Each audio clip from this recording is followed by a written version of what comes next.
तो पसंद तो आया एटलीस्ट वहां के बाजारों को, जो भी फेड ने करा धरा, इंटरडे चार्ट आपकी स्क्रीन पर रखी थी डायरेक्टर साहब ने, उसके बाद से मार्केट्स तो तूल पकड़ गए और फ्यूचर्स और उसको कंक्रीट कर रहे हैं। और मां जो कहा वो अच्छा कुछ कह दिया क्या, और मूड है कैसा?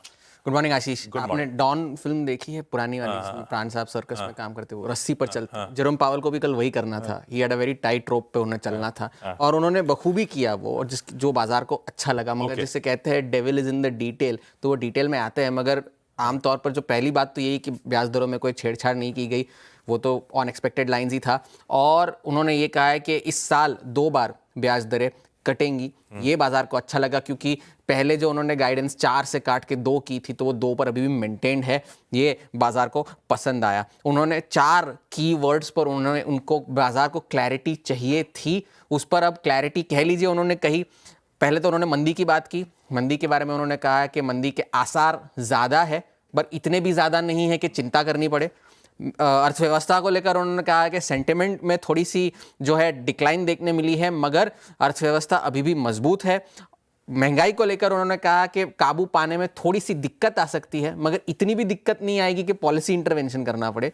और टैरिफ को लेकर उन्होंने कहा कि अब तक तो एडमिनिस्ट्रेशन को ही इस बात की क्लैरिटी नहीं है, तो जब उन्हें क्लैरिटी हो जाएगी तो हमें भी क्लैरिटी हो जाएगी, ये उन्होंने कहा। अब डिटेल में ये इसलिए भी है क्योंकि हमने कुछ हफ्तों पहले स्टैगफ्लेशन की बात की थी, और ये उनकी कमेंट्री से नज़र आता है कि उन्होंने महंगाई के जो अनुमान है उनको बढ़ाया है साल के अंत तक, 2.5% से बढ़ाकर 2.7 कर दिया। ये पीसीई की आउटलुक है। जीडीपी ग्रोथ के अनुमानों को काटकर 2.1 से 1.7 कर दिया है। बेरोजगारी उन्हें बढ़ने के आसार है, तो वहाँ पर भी आंकड़े बढ़े हैं, और इस वजह से शायद थोड़ी सी गिरावट हमें बाजार में देखने मिली टुवर्ड्स द फाइनल आवर्स, क्योंकि एक वक्त पर डाउ 550-600 अंक ऊपर था, वो 350 अंक चढ़कर बंद हुआ है।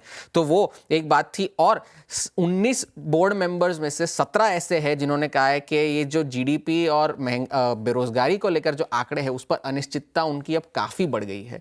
तो ये अब आगे आगे चलकर हर दिन कैसे कैसे डेटा निकल कर आते हैं, उस हिसाब से फिर उनके जो है अनुमान है वो बदलते रहेंगे। तो ये थोड़ा सा डिटेल बाजार को पचाना होगा। मगर ज़्यादातर एनालिस्ट ये कह रहे हैं कि भले ही ये खराब हो, मगर बाजार की 4 हफ्तों से इतनी पिटाई हो रखी है कि वो ऑलरेडी प्राइस्ड इन था, इस वजह से बाजार ने कल अच्छे से रिएक्ट किया। अगर इक्विटीज़ के बाहर अगर हम देखें तो डॉलर ने भी 104 का हाई लगाने की कोशिश की, मगर वहाँ पर टिक नहीं पाया, वहाँ पर वापस 103.5 पर आकर रुक गया।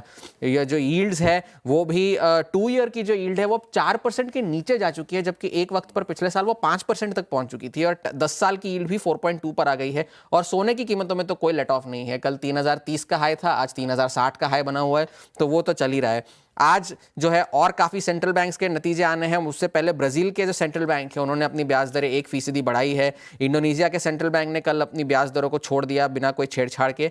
आज बैंक ऑफ इंग्लैंड के नतीजे आने हैं, स्विस नेशनल बैंक के जो है ब्याज दरों के नतीजे आने हैं, तो वहाँ पर नज़र बनाए रखने की ज़रूरत है।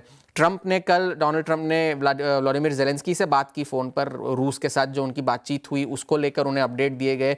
और ज़ेलेंस्की ने भी ये कहा है कि अगर ये जो युद्ध विराम है एनर्जी इंफ्रास्ट्रक्चर को लेकर, मैं उसके पक्ष में हूँ।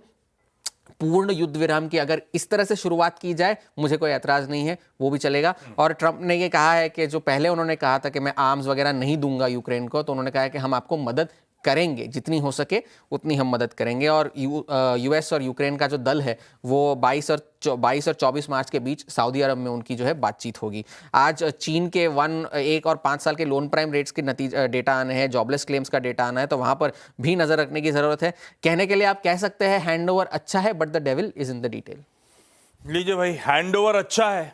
यूएस के मार्केट्स अच्छा मूव दिखा रहे थे, फ्यूचर्स और उस गेन्स को कंसोलिडेट करते हुए। आसान शब्दों में इस बार तो दरों में कोई छेड़छाड़ नहीं, जैसा हरमाज ने क्लियरली बता रखा था, कोई एक्सपेक्टेशन नहीं है। लेकिन यहां से 2025 में लग रहा है, वो डॉट प्लॉट कहता है कि 2 बार दरों में कटौती आ सकती है। स्टैगफ्लेशन सिचुएशन की बात हो रही थी, तो फेड उस तरफ ले जा रहा है। ग्रोथ के प्रेडिक्शंस रिड्यूस हो रहे हैं, इन्फ्लेशनरी प्रेडिक्शन थोड़े से बढ़ रहे हैं। सबसे इंपॉर्टेंट, रिसेशन, मंदी। टाइम दिया पॉवेल साहब ने, उसका जवाब दिया। पॉवेल साहब कह रहे थे हमेशा एक अनकंडीशनल पॉसिबिलिटी होती है रिसेशन की, पर कभी भी वो 1 in 4 होती है।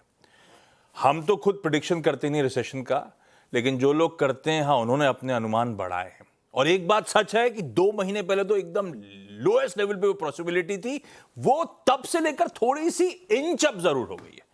तो मंदी का कोई डर नहीं, लेकिन हाँ पॉसिबिलिटी 2 महीने में कुछ बड़ी जरूर है।